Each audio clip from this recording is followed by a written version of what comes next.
요한복음 16장 1절에서 15절까지의 말씀 우리 한 절씩 교독합니다.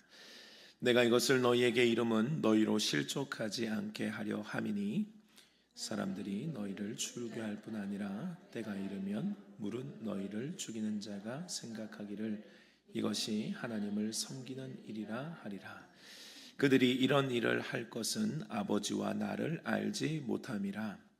오직 너희에게 이 말을 한 것은 너희로 그때를 당하면 내가 너희에게 말한 이것을 생각하려 하며 처음부터 이 말을 하지 아니한 것은 내가 너희와 함께 있었음이라. 지금 내가 나를 보내신 이에게로 가는데 너희 중에서 나더러 어디로 가는지 묻는 자가 없고 도리어 내가 이 말을 함으로 너희 마음에 근심이 가득하였도다. 그러나 내가 너희에게 실상을 말하노니 내가 떠나가는 것이 너희에게 유익이라. 내가 떠나가지 아니하면 보혜사가 너희에게로 오시지 아니할 것이요 가면 내가 그를 너희에게로 보내리니 그가 와서 죄에 대하여 의에 대하여 심판에 대하여 세상을 책망하시리라. 죄에 대하여라 함은 그들이 나를 믿지 아니하며 의에 대하여라 함은 내가 아버지께로 가니 너희가 다시 나를 보지 못하며 심판에 대하여라 함은 이 세상 임금이 심판을 받았음이라. 내가 아직도 너희에게 이를 것이 많으나 지금은 너희가 감당하지 못하리라. 그러나 진리의 성령이 오시면 그가 너희를 모든 진리 가운데로 인도하시리니 그가 스스로 말하지 않고 오직 들은 것을 말하며 장래 일을 너희에게 알리시리라. 그가 내 영광을 나타내리니 내 것을 가지고 너희에게 알리시겠습니다. 15절 함께 읽습니다. 무릇 아버지께 있는 것은 다 내 것이라. 그러므로 내가 말하기를 그가 내 것을 가지고 너희에게 알리시리라 하였노라. 아멘. 오늘은 우리 삼위일체 주일입니다. 우리 성삼위 하나님께서 오늘도 우리에게 은혜를 주셔서 진리의 성령님께서 또한 이 땅을 운행하시며 또 우리 안에 내주하실 때 우리에게 또 걸어갈 수 있는 힘과 능력 주시는 또 오늘 주일 예배가 될 수 있기를 주님의 이름으로 축복합니다. 아멘. 우리 비행기에는요 오토파일럿이라고 하는 자동 조종 장치가 있습니다. 그리고 실제로 비행기의 한 90%는 운행을 이제 자동 주행이 오히려 그렇게 한다라고 합니다. 비행기의 고도, 속도, 방향, 자세 등을 자동으로 조절하는 시스템이라고 해요. 그래서 실제로 위기 상황에서도 그 사람의 그 훈련된 사람의 감각보다도 사실은 이것이 훨씬 더 안전하다라고 그렇게 알려집니다. 이제 실제로 사람이 수동으로 조종을 하다가 오히려 더 위험해지는 상황들, 그렇게 또 대형 참사로 이어지는 경우들이 사실은 많은 것으로 또 우리에게 또 알려져 있는데요. 위기 상황에서 경고음이 계속 울리지만 사람들은 당황하거나 또 이제 감각을 또 잃어버리면 거기에서 오히려 경고음에 반대로 움직이는 경우, 그래서 대형 참사가 일어나서 막 수직으로 추락하는 경우들도 있다라고 그렇게 이야기를 합니다. 그래서 많은 비행 경험이 있는 베테랑 이제 조종사일수록 위기 상황에서 더욱더 내 감각이나 내 느낌이 아니라 그 수치와 또 자동 조종 장치라든지 이런 것들에 오히려 더 시스템에 의존하라라고 조언을 하기도 합니다. 그래야 훨씬 더 안전한 거예요. 그리스도인들의 삶이 이러하지 않는가라는 생각을 해봅니다. 내가 많은 것을 수동으로 결정하고 움직이면 우리는 안전할 거라고 생각해요. 내가 판단하고 내 감각, 내 느낌, 내 지식, 내가 돌아가는 세상의 흐름을 보고 결정을 하면 옳지 않을까라고 생각을 합니다. 그런데 실상은 그렇지가 않아요. 특별히 요즘 같은 세상에는 나를 얼마나 막 끔찍히 사랑하는지 모릅니다. 디모데후서 3장 2절의 말씀을 보면요, 여러분, 마지막 시대의 징조에 대해서 이야기를 하는데 마지막 시대의 징조 중에 가장 첫 번째 나온 것이 자신을 사랑하는 것에 대해서 이야기를 해요. 그래서 디모데후서를 보면 사람들이 자기를 사랑하며 돈을 사랑하며 자랑하며 교만하며 비방하며 부모를 거역하며 감사하지 아니하며 거룩하지 아니하며, 이것이 이제 말세에 대한 징조로 그렇게 등장을 하는 겁니다. 자기를 사랑하는 것, 이것이 여러분들 바울이 살아갔던 그 세상 가운데서도 그렇고 또 우리가 살아가는 세상은 더욱 그러한 거예요. 자기를 사랑하는 것이 말세의 징조입니다. 지금 시대가 딱 그러하죠. 자신을 너무도 사랑해서 자신을 너무나 사랑한 나머지 내가 우상이 되어 있는 시대를 우리가 보게 되는 거예요. 세상에서 흔히 듣는 거잖아요. 네가 옳다라고 생각해? 그러면 그대로 행동해. 그게 정답이야. 이게 사실 세상에서 말하는 거라고요. 근데 사실 듣기는 되게 좋은데 그 인생을 누구도 책임져 주지 않아요. 정말 그렇게 살아갈 나의 인생, 그게 맞다라고 옳다라고 네가 하는 대로 그게 정답이지 뭐라고 그렇게 막 밀어붙이는데 뭐 10년 뒤에 20년 뒤에 진짜 그 이후에 돌아올 나의 삶에 뭐 어떤 거 누구도 책임져 주지 않는 거예요. 이후에 어떻게 되든 지금 나를 존중해 주는 사람을 좋아하는 시대입니다. 지금 내 귀에 듣기 좋은 걸 좋아해요. 10년 뒤, 20년 뒤를 보면서 좀 쓴소리를 하는 것은 오히려 듣기 싫어하는 시대. 얼마나 위험한 시대인지 모릅니다. 여러분들, 우리는 모두가 처음 살아보는 인생 아닙니까? 우리 뭐 인생 2회차 이런 거 없잖아요. 그렇죠? 우리는 모두가 처음 살아봐요. 그래서 모두가 미숙하다고요. 저도 이제 뭐 아이를 이제 낳아서 기르면서 첫째 아이에게 생각해 보면 실수를 참 많이 했어요. 제가 아빠가 처음이라 가지고 말을 알아듣지도 못하는 애한테 훈육을 한답시고 이렇게 훈육한 적이 있거든요. 나중에 돌아보니까 애가 말귀도 못 알아듣는데 거기에서 내가 훈육을 하는 게 맞았나라는 생각을 하게 돼요. 좀 지나 보면 지금 키우면 조금 더 잘 키울 수 있을 것 같은데 라는 생각이 뭐 부모님들의 마음 아니겠어요? 처음이니까, 자식이 또 처음이니까 실수도 많이 하고 또 나중에 그 미안함을 표현하기도 하잖아요. 우리 인생이 그렇다고요. 우리의 인생이 처음 살아보는 인생인데 미숙한 게 당연하죠. 미숙하고 그리고 실수투성이일 수밖에 없다고요. 정답을 모릅니다. 그런데 여러분들, 분명한 것은 무엇입니까? 이 땅에 나를 보내신, 나를 계획하시고, 뭐 하나님이 실수가 없으시니까요. 나를 계획하시고 이 땅에 보내신 하나님은 내가 어떻게 살아야 될지, 어떻게 걸어가야 될지, 어떤 걸음을 걸어가는 것이 옳은 것인지 주님은 정답을 아신다고요. 그래서 시편 37편 5절에는 이렇게 말씀합니다. 내 길을 여호와께 맡기라고. 그를 의지하면 그가 이루시고라고 말씀을 합니다. 나는 내 인생을 처음 살아보는데 하나님은 우리의 모든 인생을 알고 계시기 때문이에요. 내가 어떻게 시작이 되었는지, 어떻게 인생을 걸어가야 할지, 나를 향한 계획과 뜻을 하나님은 이미 가지고 계신다고요. 그래서 여러분, 그분께 맡기는 것이 인생에는 성공의 비밀이에요. 그분께 맡기는 것, 수동 조종이 아니라 주님께 맡기는, 의지하는, 어쩌면 주님이 조종해 주시는 자동 조종의 삶, 우리가 그것이 훨씬 더 안전한 삶이라는 거예요. 성경에 나오는 믿음의 사람들은요, 여러분, 언제나 이렇게 맡기는 삶을 살았습니다. 믿음의 사람들이 지혜가 없어서가 아니에요. 늘 주님께 맡기는 겁니다. 특별히 시편 내용 중에서 다윗의 시가 많죠. 다윗의 시편에 자주 언급되는 내용이 있습니다. 내가 주님을 의지한다라고 하는 고백이에요. 시편 20편 7절의 말씀을 보면 어떤 사람은 병거, 어떤 사람은 말을 의지하나 우리는 여호와 우리 하나님의 이름을 자랑하리로다라고 다윗이 고백해요. 세상에서는 병거를 많이 준비해야 된대요. 그래야 전쟁에 이길 수 있대요. 병거도 많이 준비하고 말도 많이 준비하고 전쟁을 뭐 하려면은 보이는 것들을 많이 준비해야 된대요. 그것을 그렇게 준비를 해야 전쟁을 이길 수 있다라고 이야기를 합니다. 그런데 다윗은 의지한 것이 뭐예요? 오직 여호와의 이름을 의지하고 나아가는 거예요. 하나님이 나와 함께 하시면 내가 이긴다라고 믿고 확신하며 걸어가는 겁니다. 골리앗과 싸울 때도 마찬가지죠. 너는 칼과 창과 단창으로 내게 나아오거니와 나는 만군의 여호와의 이름 곧 내가 모욕하는 이스라엘 군대의 하나님의 이름으로 내게 나아가노라. 다윗이 의지한 것은 뭐라고요? 칼과 창과 단창이 아니에요. 네가 그렇게 공격해오고 네가 들고 오는 그 모든 무기들, 나는 다른 무기로 난 너에게 나아갈 건데 만군의 여호와의 이름으로 난 나아갈 거다. 그 이름을 의지하여 나아가는 거예요. 그러니까 승리하게 되는 거예요. 여러분들, 뭐 다윗이 뭐 골리앗과 싸울 때야 뭐 경험이 없었다고 하죠. 뭐 경험이 없었으니 주님을 의지할 만하다라고 하지만 이후에 다윗은요, 뭐 산전수전을 다 겪어요. 뭐 얼마나 많은 전쟁을 치렀다고요.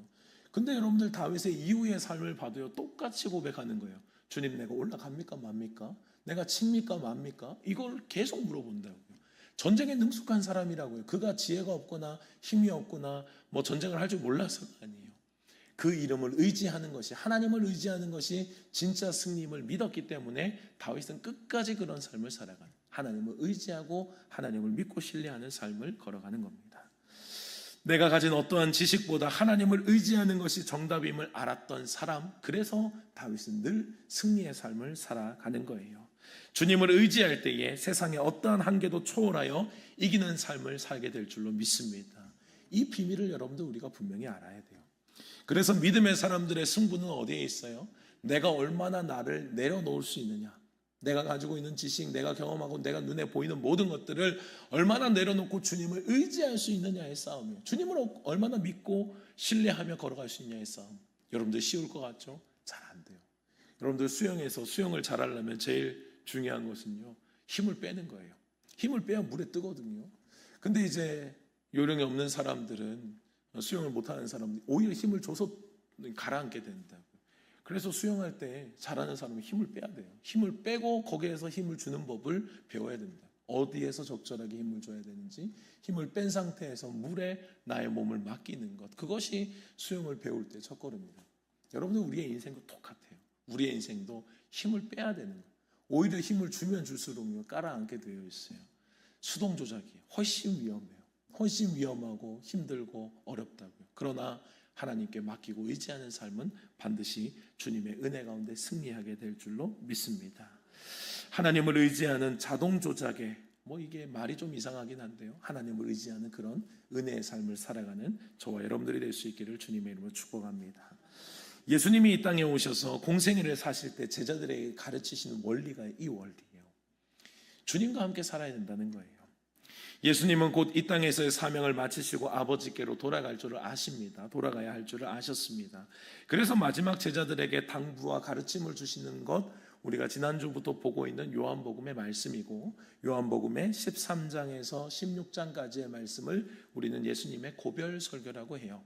그래서 예수님께서 이 땅에 계실 때 이제 막 십자가를 가는 막 분주한 상황이 아니라 이제는 제자들에게 차분히 말씀하실 수 있는 마지막 시간, 그 시간에 제자들에게 주신 말씀, 그 중에 핵심이 뭐라고요? 성령님을 의지해. 보혜사 성령님을 너에게 보낼 것인데 내가 가야 보낼 것이고, 내가 가야 그 성령님께서 너희와 함께 하실 것이고, 영원히 함께 너희는 그분과 함께 승리할 수 있다. 이 원리를 그들에게 분명히 가르치시는 거예요. 성령 하나님을 의지하여 이 세상에서 승리하는 삶의 비결을 분명하게 말씀하시는 겁니다. 예수님은 반복해서 보혜사 성령님을 말씀하셨죠. 우리 지난주에는 14장의 말씀을 함께 나눴잖아요. 거기도 보혜사 성령님이 나오잖아요. 등장하십니다. 또 16장에도 마찬가지예요. 오늘 본문에서도 이 보혜사 성령님을 약속하시고 그 성령님께서 어떠한 역사와 일을 우리에게 이루실지에 대해서 예고하시고 또 그분을 의지하라라고 말씀을 하시는 거예요. 여러분들, 보혜사라고 하는 뜻이 무엇입니까? 돕는 자, 위로자, 상담자라고 하는 뜻입니다. 그래서 그분이 나의 인생에 함께 해주셔서 도와주셔야 되고, 위로해 주셔야 되고, 능력을 주셔야 이 땅에서 승리할 수 있음을 주님이 말씀하시는 거예요. 우리 지난주에 나눈 바와 같이 삼위일체 하나님은 처음부터 나눠져 있지 않으셨습니다. 처음부터 나뉘어진 하나님이 아니라 처음부터 함께 계셨어요. 이미 천지를 창조하실 때도 하나님의 영이 수면을 운행하고 계셨고요. 그리고 요한복음의 기록대로 태초에 말씀이 계셨다는 기록대로 예수님도 이름도 등장하지 않지만 그 자리에 분명히 계셨음을 우리는 함께 나눴습니다. 하나님의 영이 언제나 우리와 함께 하셔요. 태초에 천지를 창조하실 때부터 하나님의 영이 계셨습니다. 그런데 예수님께서 구원을 완성하시고 이제 하늘로 승천하신 성령의 시대, 약속하신 그 보혜사 성령의 시대는 그때와 좀 다른 거예요. 어떤 게 다릅니까? 이제는 수면 위로 운행하시는 우리 천지에 다 계신 그 하나님이 아니라 이제는 나에게 내주하시는 하나님, 특별히 나의 삶에 동행하시고 함께 하시며 그것이 기한이 끝이 없으신 영원하신 성령 하나님을 우리에게 약속하시는 거예요.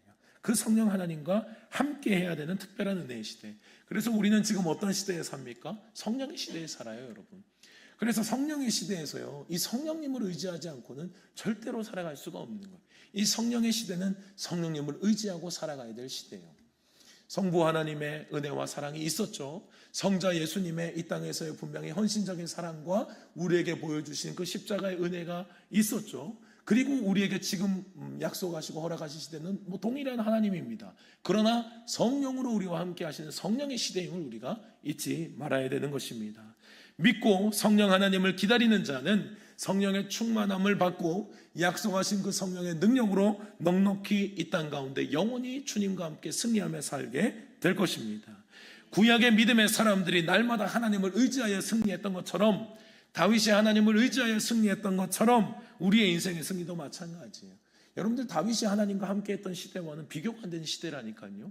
그 시대보다 훨씬 더 지금 시대가 훨씬 더 우리에게 유리한 시대예요. 성령 하나님께서 우리와 함께 하신다니까요. 우리의 인생의 승리가 그 성령 하나님의 능력으로 살아야만 승리할 수 있습니다. 성령의 능력이 아니고서는 여러분, 우리는 한계에 직면할 수밖에 없어요. 오늘 본문에서 예수님께서 성령님과 동행해야 되는 이유를 몇 가지를 이야기를 하십니다. 첫 번째, 제자들이 살아갈 세상은요, 고난과 시험이 많은 세상이래요. 악한 시대래요. 예수님은 제자들이 앞으로 당할 그 고난과 시험을 미리 보고 계셨습니다. 더 악해질 시대였어요. 2절의 말씀을 보면 사람들이 너희를 출교할 뿐 아니라 때가 이르면 물은 너희를 죽이는 자가 생각하기를 이것이 하나님을 섬기는 일이라 하리라. 물론 악하지 않은 시대가 없죠. 예수님의 공생에도 마찬가지였습니다. 예수님의 공생에도 항상 예수님이 이 땅에 오셔서 하나님의 아들로 이 땅에 오셨지만 그럼에도 그 주님을 인정했던 사람이 많지 않았습니다. 예수님의 가르침과 말씀 앞에 예수님을 영접하고 반응했던 자도 있었죠. 그러나 그들이 오히려 소수였어요.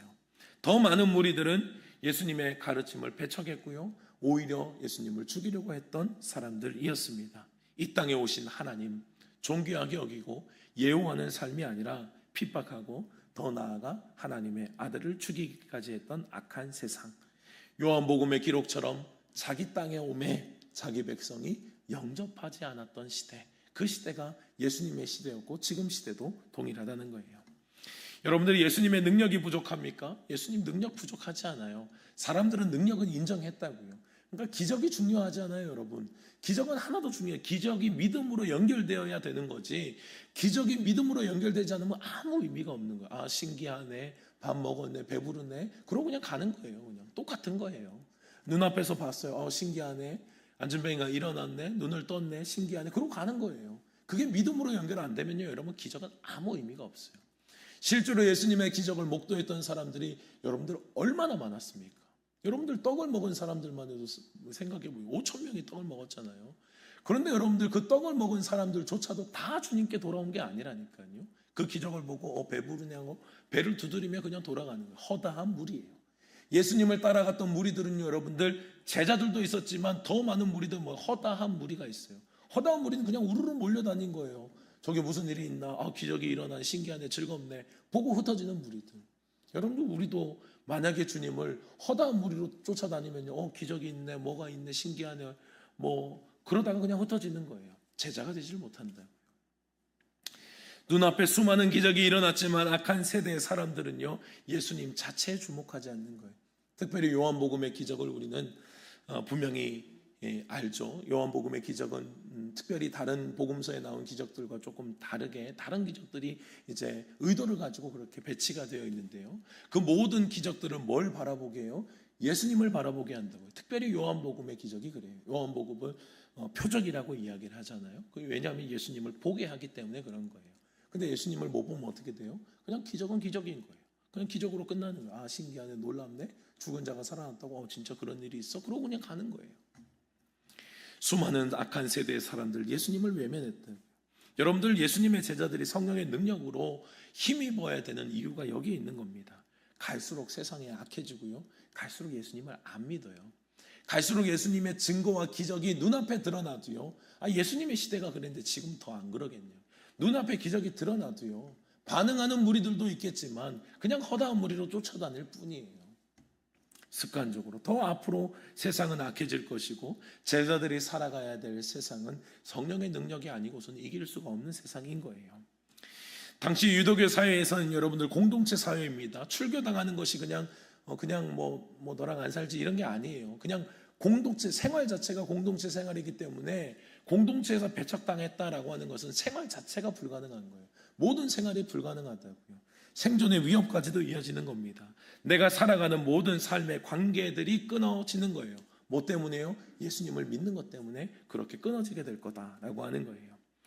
예수님이 십자가 지실 때 모든 제자들이 예수님을 떠난 것처럼 여러분들 바른 복음의 길을 걸어가게 된다면요, 때로는 이 관계들이 끊어진다니까요. 나를 배척하고 밀어내게 되어 있습니다. 이것이 성경적이에요. 그러니까 세상에서 인정받고 하나님께도 인정받을 수 있다는 착각을 버리셔야 돼요. 여러분, 세상은 자꾸 그 얘기하거든요.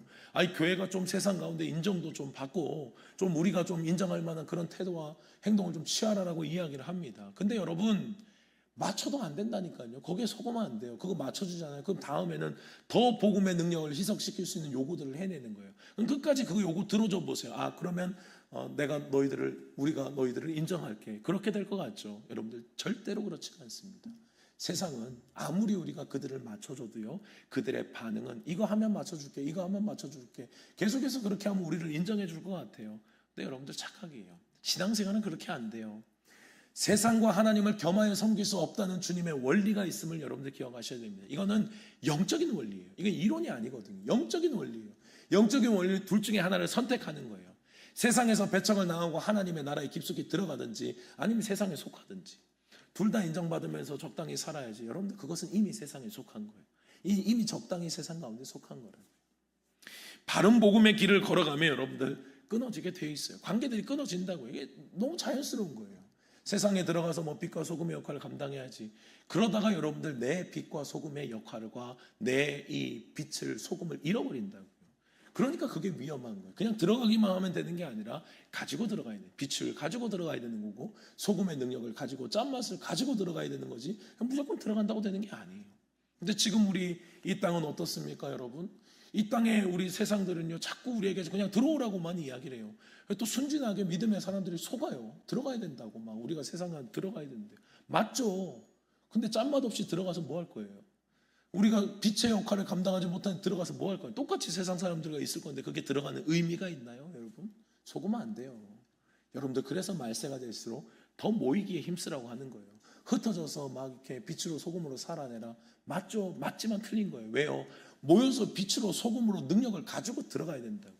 근데 모든 것들을 상실해 놓고 뭘 자꾸 들어가요? 힘도 없고 능력도 없으면서. 우리는 먼저 모이기에 힘써서 그 빛을, 그 소금의 짠맛을 우리가 가지고 들어가는 것이지 자꾸 세상에 속으면 안 되는 거예요. 세상 사람들이 지금도 교회 유행처럼 번지는 게 뭐예요? 자꾸 들어가야 된대요, 세상으로. 맞아요. 틀린 말 하나도 아니거든요. 근데 하나도 힘이 없는 사람들이 뭘 자꾸 들어가야 된대요. 저는 그래서 지금 더 모이라고 하는 거예요. 오히려 나의 시간을 포기하는, 하나님의 시간을 더욱더 올려드리고 나의 시간을 포기하고 교회에 더 와서 교회에 붙잡아두는 것이 지금은 막 유행처럼 그러면 안 된다고 이야기를 하거든요. 근데 저는 더 모이라고 하는 거예요. 힘도 없고 능력도 없이 무슨 흩어지기만 하면 되는 그런 게 어디 있어요? 힘이 있어야죠. 빛이 있어야죠. 소금의 짠맛이 있어야죠. 세상이 자꾸 우리를 속인다고요. 여러분들, 주님을 향해 가게 되면요, 세상은 우리를 배척하게 돼 있어요. 그러니까 시작부터 인정받으려고 하면 안 돼요. 세상이 우리를 이미 인정할 수가 없어요. 주님이 배척당하는데 우리가 왜 인정을 받아야 돼요? 우리는 항상 배척당하는 것이 성경적이라는 사실을 알아야 돼요. 신앙생활 잘하고 세상에서 인정받고 이런 일은 없어요. 한쪽을 선택해야 합니다. 우리가 복음의 길을 바르게 걸어간다면, 십자가의 길을 바르게 걸어간다면, 심지어 제자들조차도 예수님을 떠났던 것처럼 우리도 배척을 당하게 되어 있다고요. 여러분들이 이런 외롭고 힘겨운 길을 내 힘으로 걸어간다고요? 그럴 수 없어요. 이렇게 외로운 길은 내 힘으로 절대로 못 걸어갑니다. 여러분들, 많은 사람이 나를 배척하고 내가 거기서 미움을 받아요. 그거 내가 어떻게 견뎌요? 성령의 능력 아니고서는 이길 수가 없는 거예요. 성령님께서 우리에게 힘과 능력을 주셔야만 끝까지 이 십자가의 길을 완주할 수 있음을 여러분들 믿으시기 바랍니다. 간접적인 위협뿐만이 아니라 직접적인 위협도 있습니다. 오늘 본문의 말씀을 보면 뭐라고 해요? 예수님은 너희를 죽이려고 할 것이라고까지 말씀하는 거예요. 거기에 뭘 덧붙여요? 하나님의 뜻이라고까지 붙이는 거예요. 이전의 말씀을 보면 물은 너희를 죽이는 자가 생각하기를 이것이 하나님을 섬기는 일이라고 이야기를 하는 거예요. 마치 그 뒤에 있었던 바울의 이야기가 지금 이미 예수님이 예고하고 계시죠. 바울이 어떤 사람이에요, 여러분들? 안 믿잖아요. 예수님은 안 믿어요. 하나님을 믿는데 예수님은 안 믿는 거. 그러니까 그가 예수님이 믿는 자를 잡아 죽이는 것을 뭐라고 생각해? 하나님의 뜻이라고 생각하는 거예요. 아니 나사렛 이단 자 잡아 죽여야 된다. 이것이 하나님 기뻐하시는 것이다. 그리고 열심을 내며 돌아다녔다고요. 그때 예수님께서 그를 만나 주실 때 그의 인생이 바뀌잖아요. 여러분들 갈수록 이런 일이 많아질 거라는 거예요. 갈수록 하나님의 뜻이야, 주님의 말씀이야, 그러면서 핍박하고 죽이기까지 하겠다라고 하는 거예요. 여러분들이 예수님을 믿고 살아가는 삶은 실제로 생명을 걸어야 됐어요. 실제로 예수님의 제자들은 요한을 제외하고 모두 순교로 삶을 마감했지요. 분명 이전에는 예수님을 버리고 도망갔던 그들입니다. 차이점이 뭐가 있어요? 성령에 충만하고 충만하지 않고의 차이가 있는 거예요. 성령으로 충만하면 어때요? 죽으려고 달려드는 거예요. 그런데 성령으로 충만하지 않으면요, 살려고 달려드는 거예요. 여러분들 이게 차이점인 거예요. 그러니까 성령의 능력 없이 이 세상을 살아간다는 것은 여러분들 이건 불가능한 이야기예요. 이 세상에 믿음을 가지고 살아가는 사람이 성령 충만하지 않고 산다? 그러면 여러분들 십자가에 도망가는 제자들처럼 살아가는 거예요. 성령 충만하지 않으면 그런 거예요. 그러나 성령님께서 나를 붙잡으시고 내게 힘과 능력을 주시면 어때요? 초월하는 삶을 사는 거예요. 주님의 능력으로, 주님의 힘으로 온전히 그렇게 생명의 위협 앞에서도 두려워하지 않고 걸어가는 것입니다. 내 힘이에요? 아니요. 성령의 그 충만함의 기준이라니까요. 제자들은 똑같아요, 여러분. 예수님이 3년 동안 공생에 그들을 가르치셨죠. 가르침이 똑같아요, 여러분. 그러나 성령이 충만하고 부활을 경험한 이후에 그들이 성령 충만하고 난 다음에 그들은 변했다고요. 주님의 가르침이 그 뒤에 추가된 건 많이 없어요. 물론 가장 중요한 부활을 경험했지만, 그러나 그들이 알고 있었던 지식에 큰 변화는 없다고요. 그런데 성령이 충만하니까 어때요? 그들이 이제는 목숨 걸고 뛰어가는 거예요. 성령의 충만함이요. 성령의 역사와 성령의 능력 없이는 여러분들 절대로 주님 위해 죽으며 살아가는, 주님 앞에 생명을 던지며 살아갈 수가 없는 거예요. 도망가는 삶을 사는 거예요. 언제나 세상에 눈치 보는 삶을 사는 거예요. 어떻게 하면 세상 사람들이 내가 좀 그들에게 인정받을까, 그냥 그들의 눈치 보면서 살아가는 거예요. 여러분들 성령의 능력이 있으면 그들 눈치 안 봐요. 주님만 바라보고 걸어간다고요. 사람을 기쁘게 할까, 하나님을 기쁘게 할까? 사도 바울의 고백이 뭐예요? 내가 지금까지 사람의 기쁨이 되었다면 그리스도의 종이 아닌 거예요. 성령으로 충만한 사람들은 이 삶을 사는 거예요. 누가 사람의 비율을 맞춰요? 누가 세상의 비율을 맞추냐고. 하나님만 보고 가는 거예요. 이게 성령의 능력으로만 가능함을 여러분들 믿으시기 바랍니다. 성령의 도우심과 그 능력으로 끝까지 주님이 가신 십자가의 길을 제자들이 동참하며 걸어가는 거예요. 여러분들 우리나라에도 이런 위기의 시대가 있었죠. 여러분 그리 멀지 않습니다. 아마도 앞으로는 또 이런 시대가 오지 않을까를 그냥 조심스럽게 예측해 봐요. 지금까지 우리 참 편하게 신앙생활 했거든요. 참 이게 우리 기독교의 참 부흥기였고, 좀 이렇게 참 아름다운 시기였어요. 부흥하고 사람들도 많이 몰려왔고, 세상이 또 우리를 인정하기도 했고, 참 감사한 일이죠. 근데 여러분들 주님이 말했던 시대는 그게 정상은 아니거든요. 그래서 그런 시대가 이제 앞으로 어려운 시대가 오는지도 몰라요. 앞으로는 그런 시대가 저는 조심스럽게 올 것 같아요. 제 시대에 아마 그 시대를 맞이하지 않을까라고 하는 생각을 조심스럽게 합니다. 실제로 우리나라에서도 여러분 멀지 않아요. 일제강점기잖아요. 일제강점기에 여러분들 믿음의 사람들이 믿음의 도전을 받아야 됐어요. 그게 뭡니까? 신사참배하라는 거예요. 신사참배는 여러분들 우상숭배예요. 우상숭배는 십계명에 걸리고 명확한 하나님의 뜻이 아니었어요. 근데 여러분들이 이제 갈수록 믿음의 도전이 어떻게 오냐면, 명확한 하나님의 뜻이 아닌 걸 두고 막 믿음의 사람들도 이게 기다 아니다 이게 의견이 분분해지기 시작해요. 지금도 여러분들 그런 느낌 좀 들지 않으세요? 분명한 하나님의 뜻인데도 불구하고 이것이 막 이렇게 저렇게 꼬아가지고 이게 하나님의 뜻일 수도 있다는 둥 이렇게 거기에 인권이라든지 이런 것들을 포장해가지고 이야기를 한다고. 여러분들 아닌 건 아닌 거예요. 하나님 말씀이 아니라는데 거기에서 뭔 이야기가 필요합니까? 근데 일제강점기가 그랬어요, 여러분들. 믿음의 위기가 올 때, 생명의 위험이 있을 때 거기에 인간은 본능적으로 자기를 방어한다고요. 본능적으로 자기들의 핑계를 댄다고요. 그러니까 일제강점기에도 여러분들 우리 교단의 아픔이잖아요. 우리 교단의 아픔. 다른 교단도 아니에요. 우리 교단이에요. 우리 교단의 아픔이 뭡니까? 이거 우리 시대에 어쩔 수 있겠냐. 이거는 그냥 우리 천황에게 인사하는 걸로 하자. 그래서 이거는 나쁘지 않은 걸로 합시다. 이건 하나님의 뜻이 아니지 않은 걸로 우리가 교단적으로 좀 안전장치를 줍시다. 그러면서 총회에서 결의를 한 다음에 임원들이 다 가가지고 신세참배를 해버렸어요. 이게 우리 교단의 사실의 아픔이에요. 그래서 물론 우리가 회개하고 돌아온 역사들이 있지만, 그렇게 하고 교단적으로 아예 공포를 해보니까 이거 신사참배, 이거 우상숭배 아니니까 마음껏 하라고.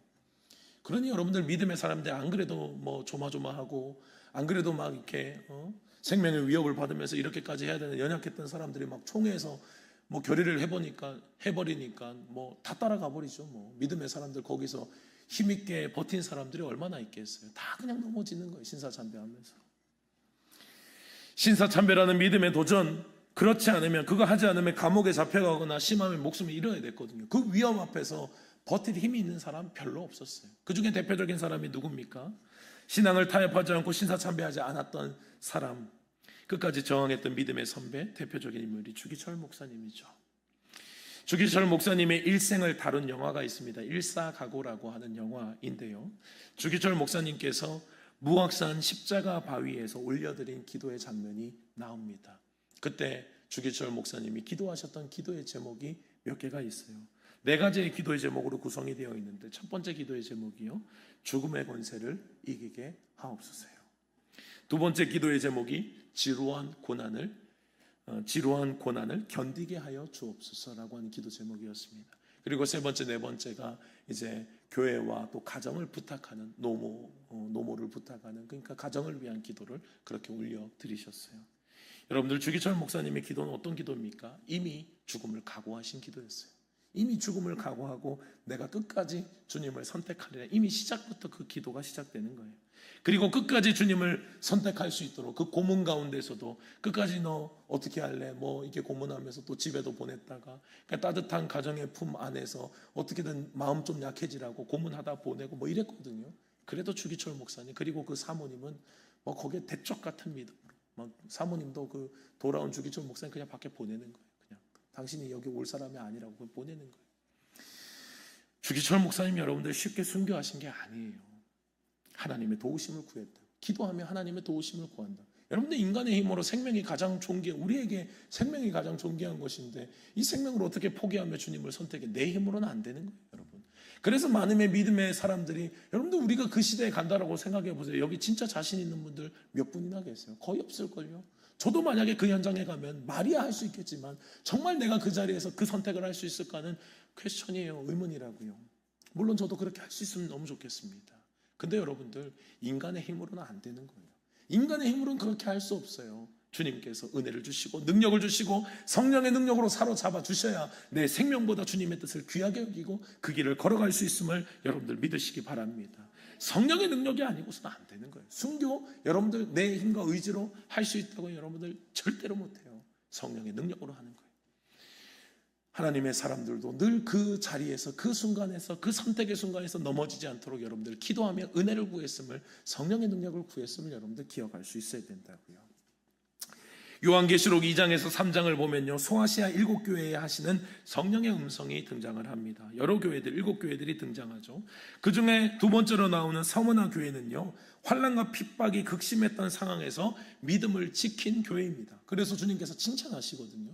여러분들 칭찬하시고 믿음과 뭐 환난과 고통에서 내가 잘 견뎠다 그랬으면 그 뒤에 자연스럽게 뭐가 나와야 돼요? 이제는 앞으로 너희를 보호해주고 어떻게 할게, 뭐 이런 이야기가 나와야 자연스럽잖아요. 그런데 서머나 교회에게 하신 말씀은요, 그 말씀이 아니에요. 그들의 믿음을 칭찬하시면서 동시에 그럼에도 그 환난과 궁핍이 멈추지 않을 것이라고 말씀을 하시는 거예요. 오히려 마귀가 장차 너희 가운데서 몇 사람을 옥에 던질 것이래요. 10일 동안 고난과 환난을 받게 할 것이라고 말씀하는 겁니다. 그 고난이 끊이지 않겠다는 거예요. 그러나 그 뒤에 약속의 말씀이 뭐예요? 그 상황에서 죽도록 충성하라고 하는 거예요. 죽도록 충성하라. 그리하면 생명의 면류관을 내게 주리라. 여러분들, 죽도록 충성하라는 것은요, 여러분, 환경이 다 좋고 우리가 열심을 낼 수 있을 때 그런 환경을 말하는 게 아니에요. 오히려 환난과 핍박이 가득했던 그 시대에 열심을 내면 낼수록 내가 고통받아야 되는 그런 시대예요. 그런데 그 시대 가운데 주님께서 서머나 교회에 하신 말씀이 뭐라고? 죽도록 충성하라는 거예요. 죽도록 충성해라. 그러면 내가 생명의 면류관을 네게 주겠다. 고난이 끊어지겠다는 말씀을 하지 않으셨어요. 이게 우리에게는 참 이게 아픔, 우리에게는 참 고민이에요. 이 핍박과 고난이 있으면 그 다음에 좀 펴주셔야지. 그러니까 환경도 열어주시고 하셔야지. 그런데 주님의 말씀은 뭐예요? 그 자리에서 죽도록 충성하라는 거예요. 그리하면 생명의 면류관을 주시겠대요. 여러분들, 제자들이 살아가야 했던 세상, 그리고 우리가 살아가는 세상은요, 예수님을 믿기 좋은 세상을 꿈꾸시면 안 돼요. 갈수록 그럴 거예요. 갈수록 더욱더 예수님 믿기 힘든 환경들이 우리에게 도전들이 있을 겁니다. 앞으로도 더 그런 시대가 올 거예요. 우리가 기독교의 황금기가 우리 대한민국이 좀 지나왔다면요, 이제는 앞으로 좀 고난의 시기들이 있을 확률이 굉장히 큽니다. 그리고 그 다음에 다시 꽃을 필 거예요. 그런데 우리가 살아가는 세상은요, 제가 느끼기에는 안타깝게도 이제 부흥기가 끝나고 꽃이 활짝 피던 그 시기가 끝나고 이제는 우리가 다시 심어야 되는 시기일지도 몰라요. 그 시기를 지나서 주님은 다시 또 꽃을 피게 하실 겁니다. 여러분들이 이 시기에 우리가 살아가는 것, 예수님 믿기 때문에 환난과 고통이 많은 세상을 걸어갈 때 여러분들 이거 성령의 능력 없이 어떻게 살아가냐고요. 우리의 힘과 의지로는 이러한 환난과 고통을 이길 힘이 없습니다. 성령의 능력으로만 이길 수 있음을 여러분들 기억하시기 바랍니다. 요한계시록 7교회의 이야기가 마무리될 때, 한 교회 한 교회마다 이야기가 마무리될 때마다, 그 말씀과 권면이 마무리될 때마다 빠짐없이 기록되어 있는 말씀이 있어요. 그것은 귀 있는 자는 성령이 교회들에게 하시는 말씀을 들을지어다 라고 하시는 말씀이에요. 여러분들 이 말씀을 하시는 분이 누굽니까? 성령님께서 교회들에게 하시는 말씀이에요. 그러면 여러분들 내주하시는 분이 성령님 아니에요? 그러면 여러분들 말씀을 하신 분이 이기게 하시겠다라고 하는 분명한 약속의 말씀이기도 한 거예요. 말씀하신 분이 이기게 하시겠다는 거예요.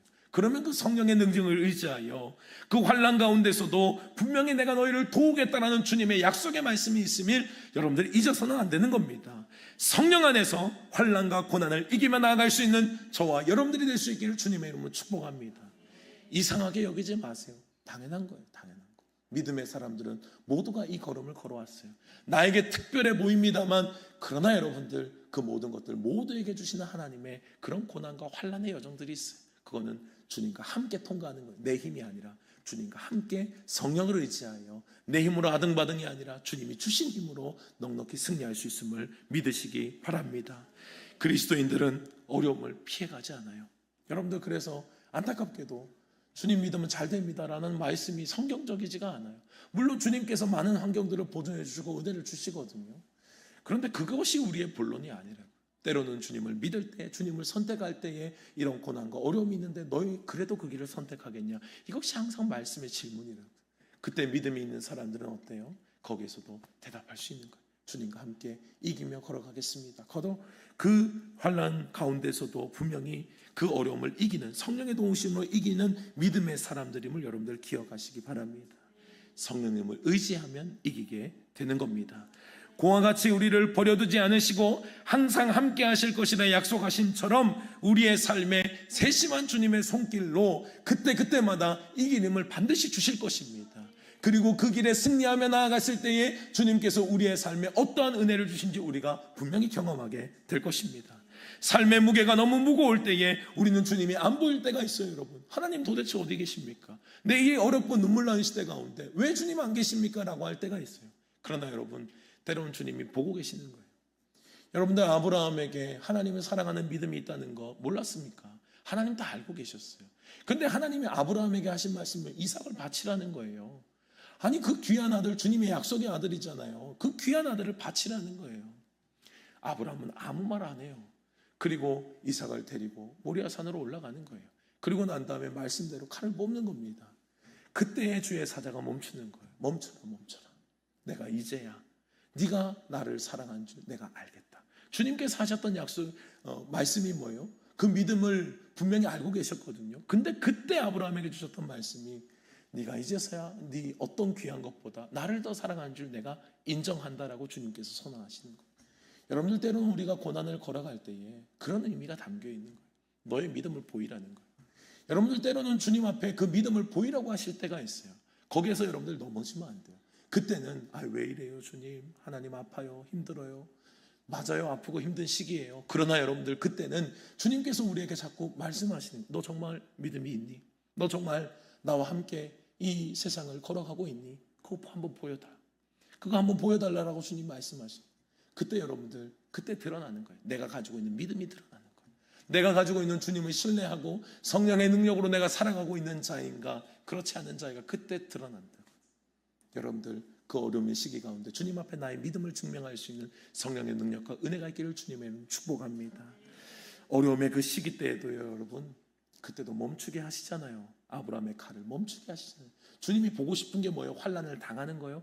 아니에요. 여러분 그 환난 쯤에, 시험 당할 쯤에 우리에게 피할 길을 주심도 여러분들 믿으시기 바랍니다. 하나님이 보시고자 하는 끝까지 너희의 변하지 않는 믿음을 보시는 거예요. 끝까지 너희가 나를 의지하고 걸어가니 그걸 보고 싶은 거라고요. 결론이 막 너희가 황폐화되는 그걸 보고 싶은 게 아니에요. 끝까지 그 믿음으로 걸어가는지를 주님은 보고 계신다. 제가 좋아하는 찬양 중에 하나님 한 번도 나를 실망시키신 적 없으시고라고 하는 찬양이 있어요. 참 은혜가, 옛날 찬양인데 옛날 찬양들이 은혜가 될 때가 참 많아요. 옛날 찬양들이 요즘 찬양 훨씬 은혜가 됩니다. 요즘 막 찬양들이 세련되기만 하죠. 고백이 막 담겨 있어요. 하나님 한 번도 나를 실망시키신 적 없으시고 은혜와 공평으로 나를 인도하셨어요. 그 고백을 하잖아요. 아마 믿음의 사람으로서 주님이 지난 날들을 돌아볼 때에 항상 어려움과 힘듦이 있었겠죠, 여러분. 그러니까 이런 고백을 할 수 있는 거예요. 그러나 하나님 그럼에도 나를 한 번도 버리지 않으시는 거예요. 나를 붙잡으시고 지키시고 인도하신 그 하나님을 고백하잖아요. 걸어갈 당시에는 참 어렵고 힘들었는데 여러분들 돌아보면 하나님 한 번도 나를 실망시키신 적이 없으신 겁니다. 우리는 성령님의 은혜 안에서 반드시 이 고백을 또다시 올려드리게 될 줄로 믿습니다. 고난당할 즈음에, 피할 즈음에, 시험당할 즈음에 우리에게 피할 길을 또한 주시는 그 성령의 은혜를 우리가 잊지 말아야 되는 거예요. 여러분들, 우리의 한계는 분명합니다. 오늘 12절의 말씀을 보면요, 내가 아직 너희에게 이를 것이 많으나 지금은 너희가 감당하지 못하리라고 말씀합니다. 제자들에게도요, 주님이 하고 싶은 말씀 다 못하셨어요. 왜요? 수준이 안 되니까. 그들이 받을 만한 수준이 안 되니까. 여러분들, 연약한 우리의 한계인 거예요. 하나님의 말씀을 우리가 깨닫고 누리고 또 가지고 있어도 우리는 연약함에 한계가 있어요. 하나님의 뜻을 다 알 수 없다고요. 하나님의 말씀을 소화하지도 못하고 그것을 삶에 잘 적용하지도 못합니다. 특별히 오늘 같은 말씀 우리 삶에 소화해서 우리가 한번 살아보려고 생각을 해보십시오. 여러분, 참 부담스럽죠. 주님 고난과 환난을 살아가라는 말입니까? 막 그렇게 들린다고요. 그런데 여러분들 걱정하지 않으셔도 돼요. 오늘 말씀 안에서 우리에게 약속하신 게 뭐예요? 우리가 당할 현실은 그러하지만 성령님께서 우리에게 약속하시는 게 뭐예요? 진리의 성령님 반드시 너희를 도와주시겠다라고 말씀을 하시는 것입니다. 진리의 성령님께서 우리를 인도하시고 우리의 힘과 능력이 아니라 그분의 능력으로 우리를 건지시겠다는 것이지 너희의 힘으로 한번 잘해보라라고 하시는 게 아니에요. 의지하라는 거예요. 주님을 의지할 때, 그를 의지하면 그분이 이루심을 믿고 나아가라는 주님의 말씀을 믿으시기 바랍니다. 주님을 의지하면 주님께서 이루실 것입니다.